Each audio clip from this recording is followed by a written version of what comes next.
Salam salam outsiders, débrief Ligue des Champions, le débrief il commence maintenant. Déjà que les fans du PSG ils pensent que je les aime pas. La plupart des fans du PSG sur la page Outsider, dans leur conception des choses, ils sont convaincus que moi je déteste le Paris Saint-Germain. Je vous l'ai dit plusieurs fois, je déteste pas le Paris Saint-Germain. Certes, je suis un fan de l'OM, ça veut pas dire que je suis pas capable d'analyser objectivement les matchs du PSG. Maintenant, ce que je veux dire aujourd'hui, ça ne plaira pas à beaucoup de monde. Et les gars, on va être très sérieux. Ce PSG là qu'on a vu aujourd'hui, c'est le PSG le plus faible de tout l'ère qatari.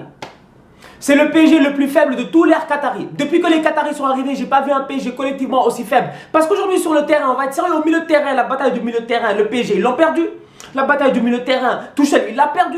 Le match finit 2-2 parce que Di Maria, encore une fois, il nous enroule un ballon pied gauche. Dès qu'il a pris le ballon à la fin du match, tu vois dès qu'il s'est préparé à frapper, tu pouvais t'attendre à ce que le ballon rentre en pleine lucarne. But de Di Maria, le match finit 2-2 à la 93e minute. Mais en réalité, sur le terrain, il y a trop de lacunes au niveau du Paris Saint-Germain.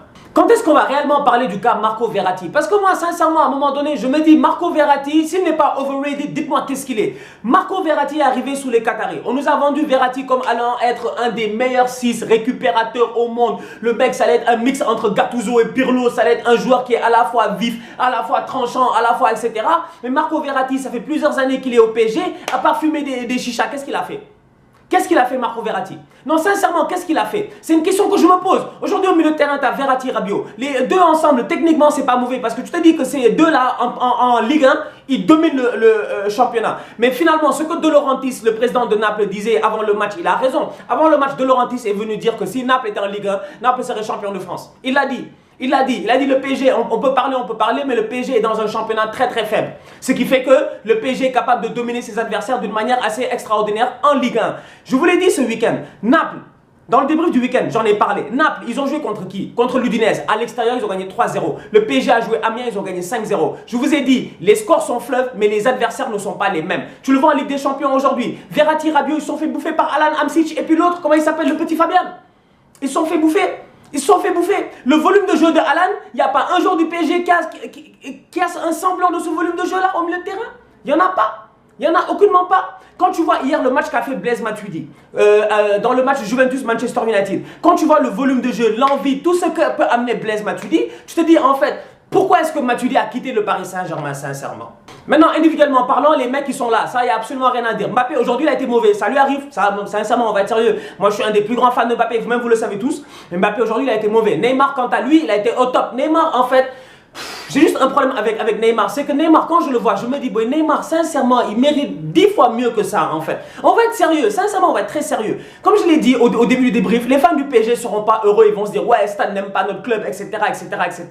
Mais quand tu vois le match que fait Neymar aujourd'hui, tu dis, Neymar est vraiment au-dessus du lot. Il est vraiment au-dessus du lot. En première mi-temps, à un moment donné, il engueule Bernat. D'ailleurs, j'ai une question. Bernat, il fait quoi au Paris Saint-Germain? On peut parler de Kurzawa, mais Kurzawa est meilleur que Bernat.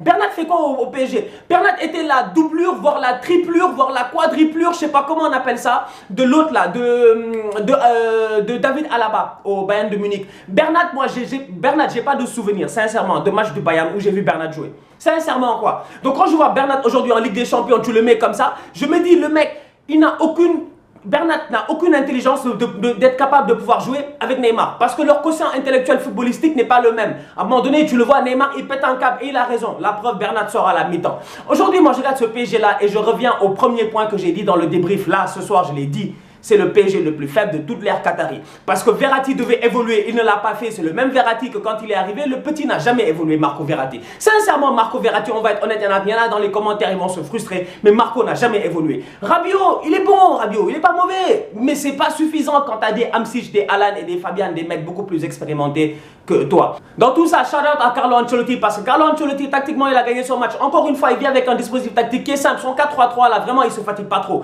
Mais devant, il y a une mobilité entre Callejón, Mertens et puis Insigne qui est parfait. Les appels de balle, tous les dangers viennent de là. Les deux buts, c'est les dangers sur appel de balle. Le premier, c'est Insigne quand il part derrière Kimpembe.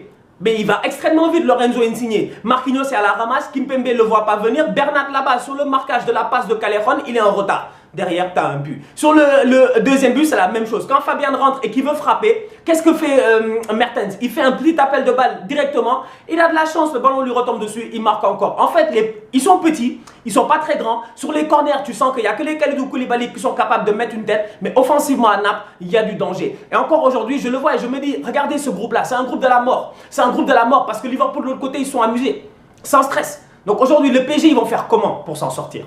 Prochaine journée de Ligue des Champions, le PSG va se déplacer à Naples. Là, ça va être compliqué parce que là, il va falloir aller gagner. Comme je vous ai dit, Liverpool, ils ont éclaté l'Étoile Rouge de Belgrade 4-0. Bon, dans tous les cas, tout le monde bat l'Étoile Rouge de Belgrade. C'est pas eux qui ont truqué le match là face au PSG, etc. Leur gardien là, il saute même pas, il plonge même pas. C'est même pas sérieux. Donc quand tu vois que Liverpool, il gagne 4-0 face à l'Étoile Rouge de Belgrade, c'est normal, il n'y a pas de quoi être étonné, c'est tout à fait normal. Ce qui fait plaisir derrière, c'est que les mecs ont marqué. Salah, Mané, Firmino, les trois ont marqué. Doublé de Salah, Firmino a encore marqué. Mané est de retour de blessure, il a marqué. Liverpool a bien joué, ils ont géré. Derrière, je regarde le classement du groupe et tu te dis, waouh, le Paris Saint-Germain, ils sont troisième. Tout le monde se tient à 1 voire 2 points. Il reste 3 journées de Ligue des Champions. Ça va être chaud ce groupe C.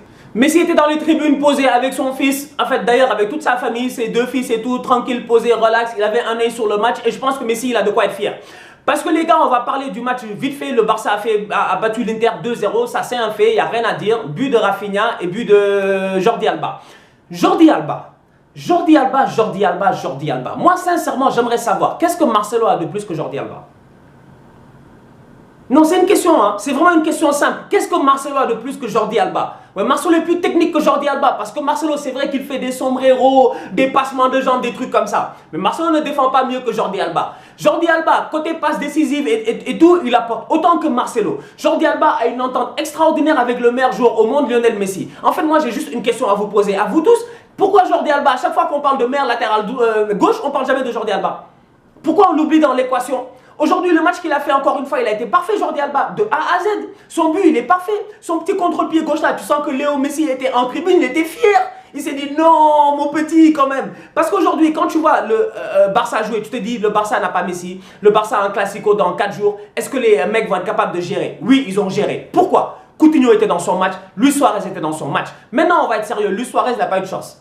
Bon, Luis Suarez n'a pas eu de chance. Suarez aurait pu marquer, mais encore une fois, Suarez, depuis le début de la saison, il n'arrête pas de rater. Je ne sais pas, il a un manque de chance, mais dans le jeu, il est là. Dans les mouvements, il est là. Il fait du Benzema, comme je dis, au haut niveau, au haut calibre. Arthur, oh là là.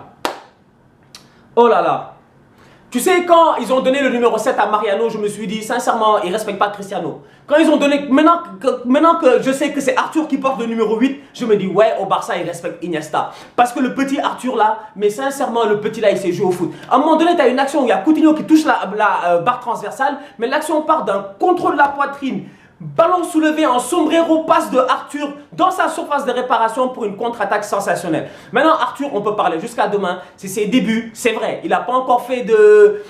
Peut-être qu'on s'enflamme trop pour le moment, c'est vrai. Mais en tout cas, moi, j'ai hâte de le voir ce dimanche face au Real Madrid parce que je me dis, Arthur face à Casemiro, Kroos et Modric, ça promet d'être flamboyant. Ivan Rakitic, il est souvent critiqué par les fans du Barça parce qu'il est inconstant. C'est vrai, Rakitic est très inconstant. Mais Rakitic, ça fait 2-3 matchs qu'il est très constant. Et maintenant, s'il décide d'être constant à ce moment-ci de la saison, c'est un bon moment de la saison pour être constant parce que tu as un classico dans 4 jours et le Barça en a besoin. Donc aujourd'hui, quand tu vois encore une fois le match que Rakitic te fait, ça fait plaisir à voir et tu as envie qu'il continue sur la même lancée. Le score aurait pu être plus lourd si aujourd'hui, sincèrement, les Catalans avaient été plus précis. Rafinha, avant de marquer son but, il t'en rate 2.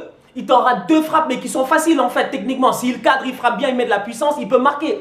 Clément Langlais. Mais Langlais, il est intéressant parce que Langlais, sur tous les corners, tu sens qu'il est toujours là. En fait, Langlais, c'est comme un Ramos français. C'est assez intéressant. Aujourd'hui, il a eu 2 actions de but. Je me dis, mais Langlais, au moins sur les 2, il doit en mettre une. Mais malheureusement, il ne marque pas. Mais d'un autre côté aussi, il ne faut pas oublier qu'en face, tu avais Handanovic. Et autant Ter Stegen, en ce moment, pour moi, c'est le meilleur gardien au monde. Autant Handanovic, c'est un des meilleurs gardiens de Serie A depuis plusieurs années. Et il a fait un super match aujourd'hui parce que si ce n'est pas lui, le match, il peut finir 4-0 facile. Je vous en ai parlé dans le débrief du week-end, je vous ai dit attention à cette équipe de Lucien Favre, attention à ce Borussia Dortmund là, les petits là, ils sont petits, ils sont jeunes, ils n'ont pas d'expérience, mais en termes de qualité footballistique, ils ont tout ce qu'il faut. Le Borussia Dortmund a battu l'Atlético Madrid 4-0. Ils ont éclaté l'Atlético Madrid 4-0, l'Atlético de Griezmann, Costa et tout ça. À un moment donné, il faut qu'on se dise la vérité. Moi, Dortmund, j'ai une chose à dire déjà à la base. Félicitations au board du Borussia Dortmund. Félicitations à la direction du Borussia Dortmund. Ils ont fait 2 recrutements cet été. 2 recrutements assez importants quand même. Mis à part les autres recrutements, ils en ont fait 2 qui sont importants. Le premier, ils sont allés chercher qui? Paco Alcacer. Paco Alcacer, on pensait tous que c'était un tocard. Sincèrement, moi-même, je l'ai traité de tocard ici 1 ou 2 fois. Pourtant, Paco Alcacer, en ce moment, c'est le meilleur joueur du Borussia Dortmund. Offensivement, il n'y a rien à dire. Le mec, il claque but sur but, même avec l'Espagne. Ils sont allés chercher Achraf. Ils sont allés chercher Achraf Hakimi. Et quand je vois hier le match que Vasquez a fait, quand je vois le fait quand je vois que Carvajal est blessé et que Lopetegui est obligé de faire jouer Vasquez, latéral droit, Vasquez n'a pas fait un mauvais match, mais c'est pas son poste à lui. Je me dis pourquoi ils n'ont pas gardé Achraf? En fait, il y a des choses qui se passent dans certains clubs, tu ne comprends pas. Parce que Achraf, aujourd'hui, il a fait un triplé de passes décisives. 3 passes décisives pour un score de 4-0. Achraf, aujourd'hui, l'homme du match, il n'y a rien à dire. Dortmund, ils ont géré face à l'Atlético Madrid. Dortmund, techniquement, il devrait finir premier de ce groupe-là. L'Atlético, deuxième. Et puis le reste, les Monaco et tout ça, bon voilà, en Europa League, quoi. Autre résultat dans le groupe du Barça, Tottenham et le PSV, ils ont fait 2-2. Bon, Tottenham, je pense que c'est mort parce que là, l'Inter, ils ont 6 points. Tottenham, ils en ont 1. Le Barça, ils en ont 9. Quand je vois la manière à laquelle Tottenham est en train de jouer en ce moment en Ligue des Champions, je me dis sincèrement, les gars de Tottenham, là, gérez-vous, allez en Europa League et venez nous retrouver, nous, les Gunners. On vous attend là-bas. D'ici là, on continue à liker, on continue à partager. On se capte ce week-end pour un débrief du week-end qui va être très chaud. Très, très chaud. Double classico. Le classico, le classique. Barça-Real. Paris Saint-Germain, OM, moi je vous dis, les Marseillais, oui certes ça va être compliqué, mais moi derrière j'y crois, on va voir ce qui va se passer. D'un autre côté, bonne chance aux Madrilènes parce que en toute honnêteté, vu ce qui se passe à Madrid là, je ne sais même pas qui va être coach en fait dimanche, on ne sait même pas qui va être coach. Est-ce que c'est Lopetegui ou pas, est-ce qu'il va être là, est-ce qu'ils vont le virer après ou pas, etc. Est-ce qu'il y aura un sursaut d'orgueil? On va voir ce que ça va donner, Messi ne sera pas là, mais le match promet d'être chaud. En tout cas, il sera débriefé. D'ici là, tous outsiders la famille.